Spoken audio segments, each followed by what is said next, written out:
Welcome back to another episode of La Retórica podcast. My name is Dr. Amanda Patterson Partin. Today's episode is a little different and pretty special. La Retórica was invited to participate in the Big Rhetorical Podcast Carnival hosted by Dr. Charles Woods. So big shout out to Dr. Woods. He's been in the podcasting world for quite some time, interviewing some of the sharpest scholars in rhetoric and writing studies. I got to do a little cameo on the podcast a few years back in Chicago at the 4Cs conference. So thank you for inviting my podcast to be part of the carnival. I remember getting to talk with him at the 4Cs conference in Baltimore and sharing my idea for this podcast. And he said to me, just do it. Just go on Amazon, get a podcasting kit, and just do it. So thank you for that. That was the push I needed to start La Retórica. I'm excited to be part of the Big Rhetorical Podcast. The carnival is running from November 30th through December 4th, and it all wraps up with a keynote interview released on December 4th. So go check out every episode of La Retórica Podcast during the carnival time, anywhere that you listen to podcasts. This year's theme is untethering surveillance, power dynamics, emerging technologies, and social control. It's a big theme, and it's a perfect match for today's conversation. I am joined by my friend and cohort, Dr. Codi Renee Blackmon of Johns Hopkins. You might remember her from the first episode of the podcast.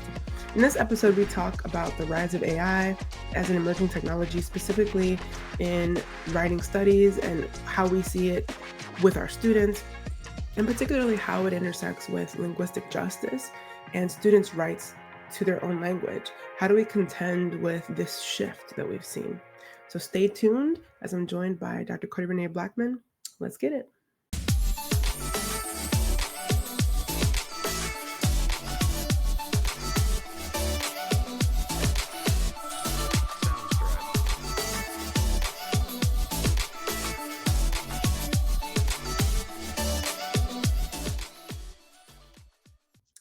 Well, hey, Dr. Blackmon. Hi, How are you? I'm well. How are you doing? I'm good. I am in my office. I got my coffee. I decided I was just going to join, no makeup, just t-shirt, just hang with my girl and have this conversation. Thank you for being with me again on this podcast. I love chatting with you. How was your holiday? The holiday was good. We went out of town and we did the whole turkey thing. Spending time with family is such an important part of taking good care of myself. So for the listener, Dr. Blackman brought me some soul food, which I was so excited to dig into. She brought me collard greens, cream spinach in there. There was some mac and cheese, all the good stuff. And I was so excited because I went to my in-laws for Thanksgiving. I'm in an interracial relationship and their food is wonderful, but it's different than what I'm accustomed to Yes. on Thanksgiving. So I was very happy that you brought me some good soul food, some greens. The thing that All the my husband's family eats on Thanksgiving is their traditional thing. They eat something called cranberry salad. I've heard of it. Never And really had it, but they love it and it's a staple in their house. And so, it's different. It's nothing wrong with different. it. I was excited to get some yams and to get some greens. All right, Okay. jump in. We're The talking big today. topic that's on every writing studies scholar's mind is Everybody has such strong opinions about AI, right? absolutely. So I recently saw Maggie Fernandez. She's very staunchly against AI, and there's a whole AI refusal movement. Do you know about this movement? I do. So there is the website they created, which came out pretty early in 2022. There was Maggie Fernandez and Megan McIntyre, both from the University of Arkansas. So that's why I remember them. Also, a big name in the field, Jennifer Sano Francini. I don't know what university she's from, but she's a big scholar in the field. And basically, they're saying we really need to be careful and very critical with the teaching and use of AI. Of course, when we're talking about critical, we're talking about thinking deeply about not only why we would use it, but why it was created, who's benefiting from it, what kind of conversations we should be having around it in the classroom. So, critical pedagogies as well. So, yeah, I definitely know of the movement. Yeah, so Dr. Franchini is at West Virginia University, and fun fact, Okay. she has agreed to be on the pod. So I Oh, will be talking to her shortly, and I'm excited to ask her a lot of questions we come up with here because one of my immediate questions is like, so y'all don't have Alexa in your house? You know, you don't use Siri on your phone. There's so many absolutely. iterations of AI, and it to me feel just inevitable. It just It it is feels like being integrated into so many different programs and softwares and companies. I remember going to my bank account and seeing the little star icon, and I'm like, you know what? Get out my bank.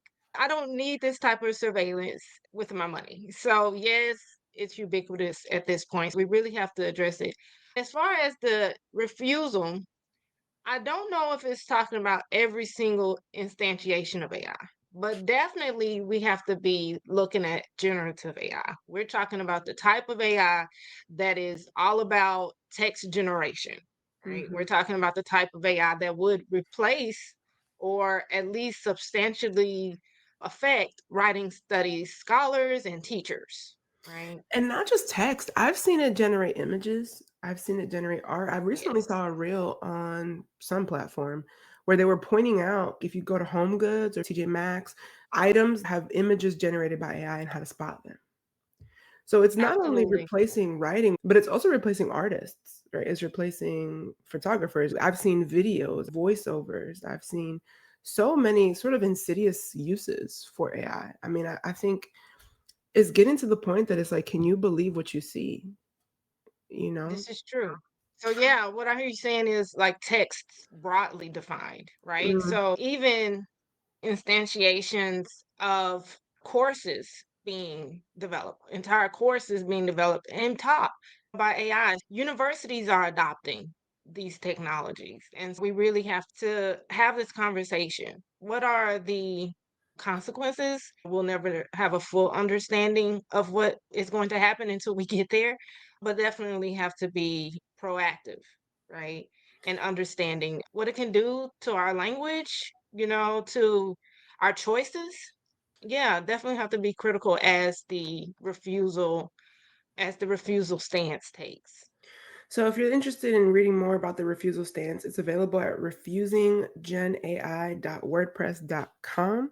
They do list several tenets there. Some of the key things I'm interested in talking with you about today is the issue of ideology, the issue of how is AI affecting linguistic justice, because it felt to me when I was entering into my PhD program, like we were at a turning point, right? 2020, Black Lives Matter, everybody had a statement. Everybody had a diversity statement, everybody had a DEI, linguistic justice, all writing centers had linguistic justice statements that they were coming out with. And it felt like there was this push, right? There was a big conversation around how should we grade grammar. And I know at least in our program, there was a shift away from grading traditional grammar and penalizing students for using their own voice and having their right to their own voice. So before we jump into that, I'm gonna ask you the hot seat question. And we can edit it out if you want to, but what is your take on the use of AI? How do you approach it in your personal life, in your professional writing, and in your teaching? Well, the way I approach it is looking at both its benefits, its affordances, but I also look at its risks, its limitations. So I'm probably in the middle ground. I don't take a hard stance for or against it. I do see ways that I can use it, especially when it comes to things like studying the genre or making a list. Simple things. It's not that I can't do them, but when it comes to efficiency, time management, those kinds of things, it does has its uses. I still understand the risks and the limitations of these technologies. I don't want AI to replace my voice. I still want to have an embodied presence in my writing. Things like correcting, I don't see a big deal, such as AI and Grammarly, or I remember way back when we had Clippy in Word. So, Yeah, I you remember know, Clippy. yes, these kinds of things, correcting has been done with the ethics thing, right? We're talking about. not only supplanting our language, but also real material effects to the environment, the amount of power and space it takes, disproportionately affecting marginalized communities in the place and the space where these things are housed. I'm thinking about the affordances of those whose native language is not English, and that kind of being a tutor or a tool for them to learn standard American English. And then on the flip side of that coin, just where you were talking about with the students' right to their own language, we have those who already know English and want to have their own voice, their own way of speaking represented in their writing, and AI correcting that to a quote unquote right way to speak, right? Which Right, we know the is right way. based on whiteness. Mhm. Let's fast forward back to before the advent of ChatGPT, which it's only been 3 years, but to me, it just feels like it just took over. One of the things I always struggled with as a teacher of writing is how to help students with their voice. Some of the things I remember saying to my students as a very early teacher 10, 15 years ago was, well, you don't want to write the way you speak, right? Have you ever said that to a student? You want to write in a tone or in a voice that is professional for writing, but you don't want to write the way you speak. And then I felt like there was a shift, at least for me in my teaching. I was trained to teach students to write in standard American English. Because of that, I struggled to help students with their voice. While I wanted each student's writing to be individual and to reflect who they are, I also was trained to help them lean into the standard. If that makes Mhm. Mhm. Even as students are striving to write to the standard, as you read a paper from your students before AI, you know who wrote the paper, right? You learn your students' voices and you can tell who wrote this based on their voice and tone. Each student, even as they're attempting to reach the standard, develop their own voice in their writing. One of the biggest frustrations for me as a writing teacher and grading papers is now all I hear is AI. Yes. It has a And voice. that the dreaded M dash. Yes. The dreaded M dash, which is a giveaway, right? And that's also frustrating because lots of people use M dashes before AI. I never did. Did you? No. I never used an M dash. I'm a comma person. So I'm like, I'm not saying that people didn't use M dashes. Lots of people used M dashes, Dickerson. Okay. Lots of people use M dashes. I never was one. I just see it everywhere now. Coincidence? I don't know. Is it a coincidence? I don't know. Well, with me, with you spoke about how did I learn to teach? Well, I got my bachelor's in English, which was a language and literature degree. So I wasn't really trained at that point how to teach writing. When we were looking at grammar, we were looking at it from a linguistic point of view, such as how language is built. So this Mm, is, the principles upon which English is built. This is how you can have correct grammar, not just to learn grammar rules, but because it's built on a system. There's a formula to it. Based on that formula, if you know the structure of what language is, you can learn other languages easier. You can adopt other grammars more easily. That was the basis of me learning grammar. When I got into my master's program, it was a professional and technical writing degree. We were learning business writing, not necessarily academic writing.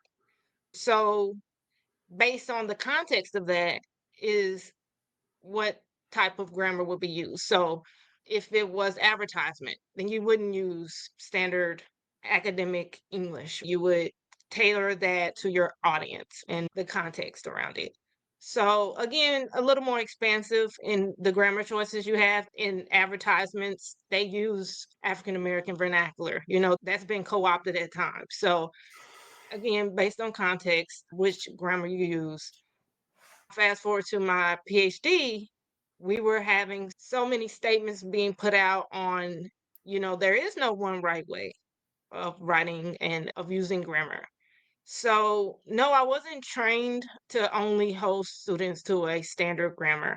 However, I do believe I just naturally adapted to that in academia, especially when it comes to me teaching academic writing courses.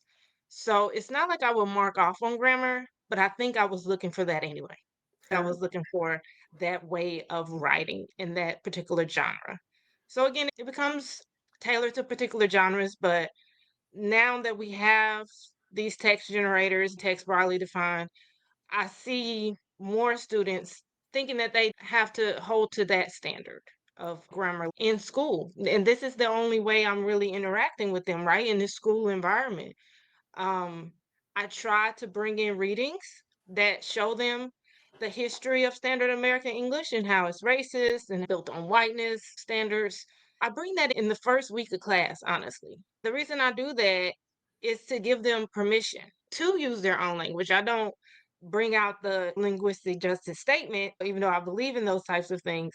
I give them examples of narrative written in the author's voice.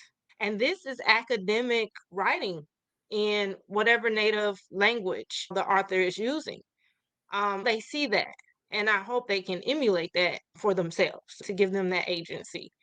I see that in their first assignments, which is in my first year writing classes, the narrative assignment. So, and teaching from a social justice lens.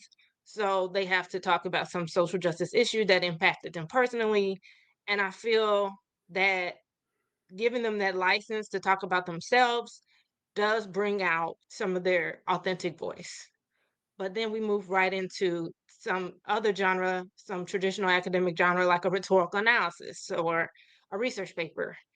And this is where I start to sense that they are using AI because it's I that rhetorical situation. Go ahead.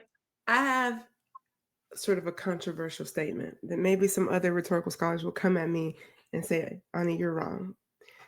But I think that most of us that are teaching writing, that are focused on writing studies, we really are teaching students to write in standard American English. Even if we have beliefs for linguistic justice, I think the key difference is that as rhetoricians, we're very focused on audience, purpose, situational awareness, kairos. I see other teachers, high school English teachers, I was a high school English teacher at one point, other teachers in universities that are not in rhetoric and writing studies, they're teaching right and wrong. They're teaching Mm-hmm. this is the right way and this is the wrong way. Whereas Mm-hmm. I see or I hear a lot of rhetoricians saying, no, this is the contextual way. This is how you write for this audience for this purpose. And that can Mm-hmm. vary. So a lot of times for this academic context, I need you to learn and master standard American English because that's the language that we use in academic writing. Mm-hmm. But I also see us providing opportunities for students to write it for different contexts and different purposes so that they can also incorporate some of their own language and everyday speech into projects in our classrooms. So they can see the value of the language they already bring. Do you see what I'm saying? I Yeah. think that's a nuance. It's like we're all doing the same thing. It's really about the perspective that we bring to it.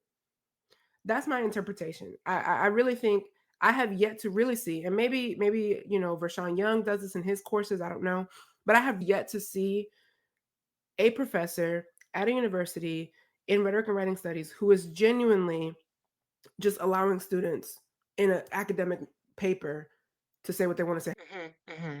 Right? I haven't seen it. Maybe I'm wrong. I haven't seen it. But I think the difference is that, and this reminds me of a story. It just came to me. I didn't realize I was a Redder back when I was 18 and 19 years old because when I was at Millersville University in Lancaster, Pennsylvania, I had a linguistics professor. And we got into like a little argument because Mm-hmm. I wrote an essay for an exam. And I basically said, there's no wrong way to communicate. There's right ways to communicate for different situations. I can't go to where I grew up using academic language. It's not going to fly. It's not going to work. It's going to make me stand out like a sore thumb in that context. I can't go to a professional meeting talking to people the way I talk to people back home. He was like, no, you're wrong. There's a right way and there's a wrong way. And it's always that way. I'm like, well, maybe for you it is because you subscribe to standard American English. You don't code switch. You use your language everywhere you go because it's what's considered correct. It's every white mainstream English. white mainstream English, and you use it all the time and you use it everywhere. And so you think it's the right way and it's the only correct way, and everyone else's use of language is wrong. And so I didn't realize back then that I was really pulling from a lot of what we pull from as rhetoricians, which is this idea of context, right? So circling back to From you. what I hear you saying, it's like April Baker's Bell, anti-Black linguistic racism. I feel like that's where he was coming from, right? Maybe he didn't, like you said, realize that he was adhering to that standard, but I hear you saying, yeah, that was definitely anti-Black. I mean, that was definitely a privileged white male professor who had his notions. And I've encountered a lot of people throughout my career who feel this way, who have strong ideas about grammar, who have strong ideas about right and wrong, and just will not budge on that. And I think one of the things that's been interesting to me is I feel like I've seen the standard shift and then go back, right? Mhm. So 2020, COVID, Black Lives Matter, George Floyd, Breonna Taylor. There's this movement of support for the Black community internationally. And April Baker Bell releases her book on linguistic justice. There's a lot of talk around students' right to their own language. I remember when I first applied to the PhD program, I was having a conversation with one of my cousins. I remember saying to him, we're shifting as a field away from making standardized English the only correct way to communicate, right? And we're trying to allow for divergences. And he was like, what do you mean? Like, Mm. we have to have a standard that we use, not rate people, but how are we just going to throw away grammar? We can't just throw away grammar. There has got to be a structure. There's got to be rules. And I think a lot of people feel that way. And I remember thinking to myself, if I don't teach my students, am I not preparing them for what's to come? For other courses, there's a sense of, if they come to my class writing foundations first, and then they go to another university class, is that professor going to say, what did you learn over there? And now, with our political climate, but with the advent of AI, how do you see it changing? How do you see AI playing the role of undoing progress? I mean, what do you think? Do you agree with that statement? I do see us taking a step back when it comes to linguistic diversity. With the push towards linguistic justice, I feel like it gave us choices, right? We had different rhetorical choices at that point. We can choose our home language, our home dialect, our regional dialect. We can choose that, or which would come with its own risks, right? But or we could choose to adhere to academic English, the standard, or any other number of choices in between or outside of that binary. With the advent of generative AI, I think it's a bit of a negative result when we're looking at diversity, when we're looking at equity, when we're looking at inclusion. You talked about all the people who were celebrating or at least supporting Black people during the George Floyd and Black Lives Matter movement. I'm thinking of Target when they put out their huge diversity push with, we're having t-shirts, in the store. We're having DEI statements on their website. I taught from their DEI statement on their website as a beautiful example of technical communication. And then what happened? Well, as you said, the administration came in. There was anti-DEI laws being put into effect, almost an undoing of diversity.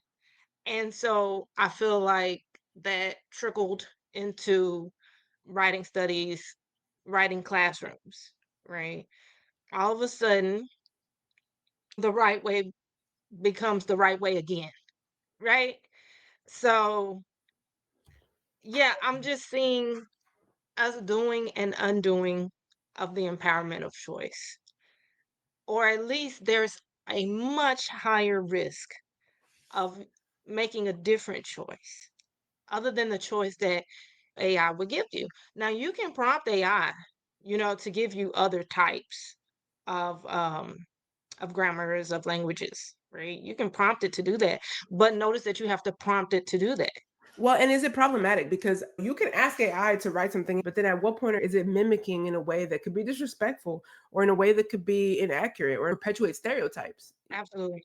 I mean, we can go in depth about that, but I'm curious, how do you respond when you see your students depending on AI in their writing? Do you police your students? At this point, do not police them or surveil them. I don't run their papers through AI detectors. I will mention in response to their written work, giving them feedback. I will mention, hey, be careful.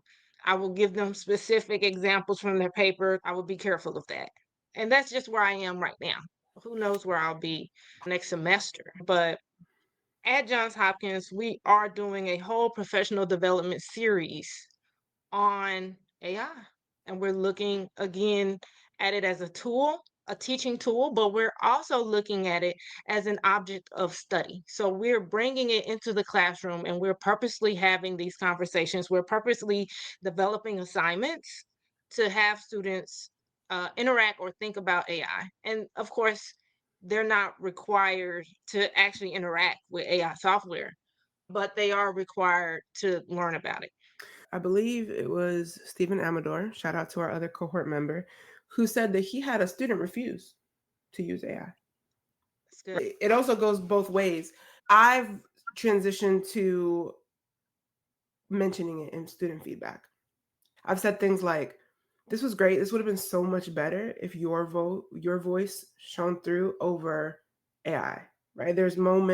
Here are moments where AI's voice shines through in a way that yours could have shown through better. And I do take points. It's part of my rubric. So I've started embedding it in my grading criteria. The use of authenticity in voice as it pertains to the topic and the context. And it's hard. It's always been hard for me to grade voice, so I think that challenge persists for me. Sometimes I ask students to talk to me about something they've written. If for whatever reason they can't articulate it, that kind of goes back to how we address plagiarism, right? This is Mhm. not your voice. When we saw the advent of AI, there was a lot of panic around how to address it. But what I've found is I'm just using the same old tactics. So when I was addressing voice before, I address it the same way now. For whatever reason, your voice is not coming through here. When it comes to plagiarism, if you're using language that's not your own, that's going to be evident when you're trying to talk about this thing. I worked briefly for a school as a writing assessment specialist, grading papers. And I would grade the papers and give feedback. And then I would have someone sometimes comb through my work and give me feedback. One of the things they said was, this student's quote is not reflected in the source they cited, and there's some hallucinations here. And I'm like, what I'm not about to do is comb through every single source that a student cited to see if that's what I do as an editor, right? And that's paid work. You pay me as editor to make sure that all of your citations are correct, that all of your quotes are coming from the places you cited. I'm not doing that when I'm providing student feedback. You tell me what you think. To me, that's too much. That type of surveillance is inefficient in a writing classroom. I get a lot of that surveillance studies from Morgan Vanville, who also graduated from ECU. As far as the hallucinations, there are assignments that can help students understand and minimize hallucinations. So they're even getting around that. So students are very smart and innovative.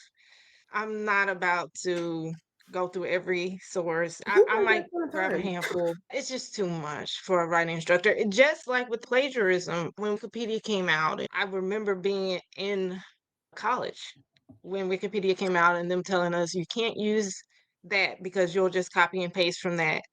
Students learned how to get a broad overview of a topic or go to the sources and find more primary sources.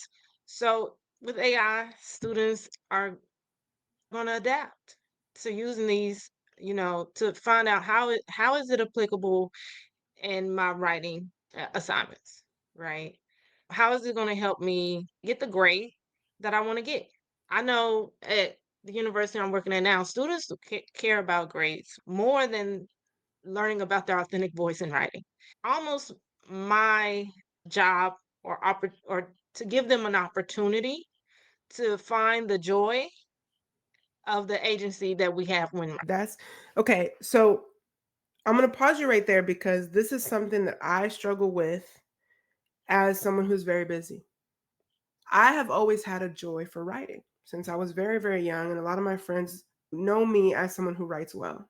I find joy in it, but also I have a lot to do. I'm very busy. So shortcuts feel appealing, right? Shortcuts lighten the mental load of all of the things that we have to do. So that's so pivotal to me is to make writing feel joyful. Like this is something I want to do. If I'm following a desired path, I'm going to choose to use my own voice and my agency in my writing because I find it joyful. I want to kind of pause there. And I mean, how much do you really harp on that in your classes? What do you do when students say, I hate writing? I try to give them that opportunity to pull it from their personal experience. It's something about that personal that helps them connect to their writing, in my opinion. Now, when I'm giving assignments like just pick a social justice issue, if they don't have that personal connection, it's just another writing assignment. Just like, look up this 1900 law and tell us all about it. If it doesn't connect to their present day rights, they may not have a personal investment in it. Well, like you mentioned it Um, before, you see the increase of AI when it comes to research type of writing, right? Because there's not a personal investment in there. With the refusing Gen AI, going back to that, one of the things they talk about is plagiarism and plagiarism surveillance. They say on their website, we know from decades of work by various scholars that plagiarism and academic integrity are not the primary concerns when it comes to AI. And it's not a valuable way to react. It's not an appropriate way to react to Gen AI. So, focusing on our multilingual students, focusing on our students of color, how do we really care for them? Going back to an ethics of care. And how do we take care of our students? I feel like there's something kind of damaging when you're constantly telling students that the way that they grew up speaking or the way that they articulate themselves, the way that they speak, the way that they think is wrong. Language is part of your identity. You Yeah. can't show up as your full self in academia or any other context. It's limiting who you can be. It's limiting how you can contribute to the world around you, the type of impact that you can have. It can be very limiting.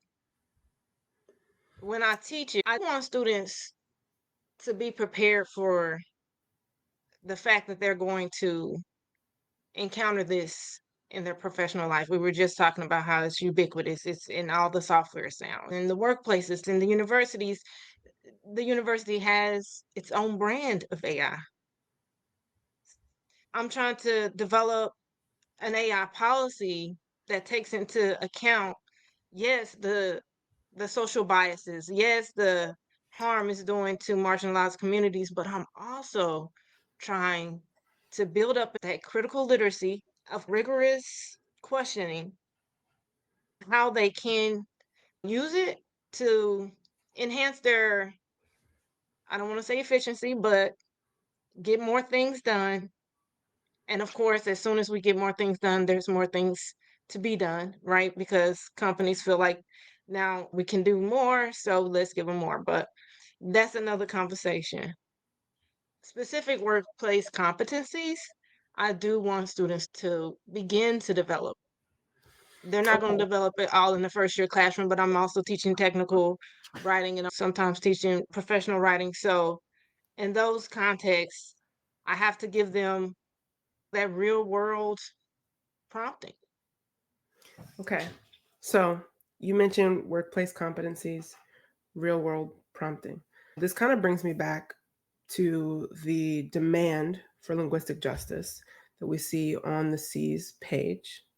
This was written by an entire cohort of brilliant scholars. I'm going to read a little bit of what they demand. It says, "This ain't another statement. This is a demand for Black linguistic justice, period," with a T, right? Hmm. So, the demands: teachers stop using academic language and standard English as the accepted communicative norm, which reflects white mainstream English. Teachers stop teaching Black students to code switch and teach Black students about anti linguistic racism and white linguistic supremacy instead. Political discussions and practice that censor Black language as teacher researcher activism for classrooms and communities. Teachers develop and teach Black linguistic consciousness that works to decolonize the mind and language, unlearn white supremacy, and unravel anti Black linguistic racism. Black dispositions in the research and teaching of Black language. This list of demands was created by the 2020 Special Committee on composing a 4C statement on anti Black racism and Black linguistic justice, or Why We Can't Breathe. Why We Can't Breathe. Does this statement, in your opinion, feel outdated? Does Don't say that because I'm it, Black. No, absolutely not. It doesn't feel outdated. As a matter of fact, I feel like it's more complicated, but remember, there's bias built into AI. So we can find this for students. We can help them discover that in some of our assignments. We can give them room to explore, right? Yeah, to discover exactly what my instructor was talking about when she gave me that reading on standard academic English and how the whole history of it was racist. It's in this thing too, right? So now they get to make an informed decision on how they use it or if they use it at all. You talked about Stephen's student who just refused to use it. I think that's an informed choice. I don't think that's a reactionary choice at all. The students should have that empowerment, but we have to give them opportunities to build that type of knowledge base where they can be educated enough to make their own argument for why they would use it or not use it, why they are okay with taking those risks, why they are okay with knowing how it affects marginalized communities, why they are okay with the way that it's destroying our environment. It's a hard, complex thing to wrestle with. I believe in linguistic justice, and I want students to have a critical AI literacy.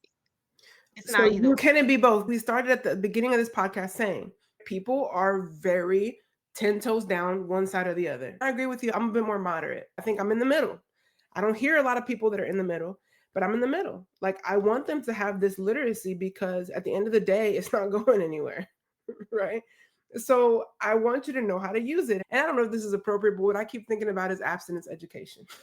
Absolutely. I grew up in a time of abstinence education. I was in an abstinence club when I was in high school, and they Too. taught abstinence only education. In abstinence education, there's this sense of abstinence only education, right? But I always had a sense of, well, you should teach about contraceptives too, right? Because at the end of the day, students are going to make a choice. Some students may choose abstinence only, but some students may choose the alternative. And if they do, they need to also know about contraceptives, right? They need to also understand the risks that they're taking when they're doing these things and how to protect themselves. And so it's a both and, right? Understand the environmental risks of using generative AI. Understand the way that it's co-opting your voice, the way it's co-opting your language, the way that it's not neutral, the way that it does perpetuate standard American English, and also know how to prompt it, also know how to use it as a tool. So yeah, I think it can be both. Not a person that's going to just endorse, oh, AI is the new normal. Learn how to compose completely with AI in all of your ways, right? No, but I also don't want to assume that just because some students are using it, that they want to or that they understand why they're using it. You were talking about taking in the abstinence class or being in the abstinence group, and I remember doing the same thing. And this was, I think, a plus. The teacher asked us, what do we want to know about sex? And what do we want to know about relationships and things like that? And so we wrote questions anonymously on little pieces of paper and we put them in a hat. She went through those questions throughout the course of that semester. I Many students want to know about AI. I have to pause and take a quick divergence because I'm just so excited to have someone else that went through an abstinence program in high school because nobody admits it. I took an abstinence pledge in high school. And what I loved about my program, to your point, I learned so much more than just don't have sex. Absolutely. Shout out to my program. It was called Impact. Individuals motivated to promote alternative choices for teens. It's choices was the key word. Alternative choices. I learned so much about relationships, about what does a healthy relationship look like, warning signs. Here's an example of an unhealthy relationship. I genuinely believe that I've never been in an unhealthy relationship, due in part to the education that I got, right? Looking for red flags. I Absolutely. recognize these flags in people that I dated, and I said, nah. I've been lucky and fortunate and blessed by the Lord that I've not had to endure really toxic relationships because of everything I learned. And so, bringing that back full circle to the metaphor of AI, perhaps there's ways that our students can avoid certain missteps if we educate them on how to use it properly, on how to use it as a tool, while also understanding that there's risks, right? There are STDs out there. Sometimes you get into a relationship that seems healthy and then it turns sour in an unexpected way, right? You can't, there's things you can't anticipate. Sometimes you're going to use AI and you realize, like, wow, it's causing a lot of damage. So anyway, I just got really excited about the abstinence thing because I'm like, nobody else admits it. Everybody's like, nah, I was too cool for that. Not me. I had that at my school. Yes. But it's benefits and risk, right? That's what the class or the group was basically about, benefits and risk. Abstinence being the most minimalist way to have sex in your life. So we want the range. I feel, as a writing scholar, as a writing teacher, I want to teach students that there's a wide range of ways to compose with AI, including refusing, but including automating all of your composing processes. Some people do Mm. that. I want them to look at it as an object of inquiry, meaning, what is this? What can it do? But also a tool, just like a hammer that can be used to damage things. Dr. Blackman, I feel an article coming on. I recently told you I don't like to co-write. However, Yes, I just heard you say that the full range of choice is part of the autonomy that students have, is part of the absolutely. empowerment, right? I mean, you didn't say it in those exact words, but I heard you say the choice to refuse, right, on one end of the spectrum, versus the choice to automate all of your writing tasks, right, on the opposite end of the spectrum. And we see scholars like Maggie Fernandez and Dr. Francini and Dr. McIntyre choosing to refuse and really having great solid points for that. And then on the opposite end, universities who are embedding it into part of their curriculum, right?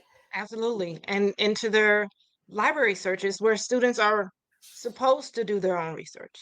It makes for new conversations to be had in the classroom with students and interesting aspects that they come with, coming up with a lot of technologies already that I learned from them as well, right? And that's what it's supposed to be a reflexive instructor anyway. I don't have all the knowledge. I'm still learning. AI is changing every day. There is a book I wanted to tell you about by Carly Schnitzler, Annette V, and Tim LaQuintano. It is Text Gen Ed, Continuing Experiments. Carly is one of my colleagues at Johns Hopkins. This book gives a lot of different assignments and activities to do with your students to help them develop that critical AI literacy we've been talking about. As you said, they can be empowered to refuse it, or they can be empowered to use it, or they can be empowered to do something totally different than we can even imagine because now they're informed. Yeah. Well, as we wrap up, we've talked about a lot of things. And if you want to hear more about Text Gen Ed, there's an episode of the Big Rhetorical Podcast, episode 140, that features Carly Schnitzer and Tim LaQuintano, and they discuss that book in more depth. Dr. Codi Renee, thank you for being here and for being my friend and for being my sister, Soul food. giving me that soulful girl. I still feel it. Thank you for bringing me that soul food. Thank you for being my friend. Thank you for being on the Next time, you're podcast. gonna have to give me some cranberry salad. You know what? I'm gonna bring some home and I'm gonna share with you. You know what? Actually, okay, let me talk about cranberry salad for a second because I was hating on it. I was hating on it. And if my sister-in-law, Stacy, if you're listening, I was hating on it. And Stacy was like, but have you tried it? Right? I was Mm. like the Grinch or whatever and green eggs and ham. It's like I will not eat cranberry salad here nor there. And then I tried it and it really wasn't that bad. It kind of tastes like There you jello. go. We can teach it. It's really not that bad. So have you tried it? All right. Well, I'll leave everybody with that. Till next time. Thank you for having me.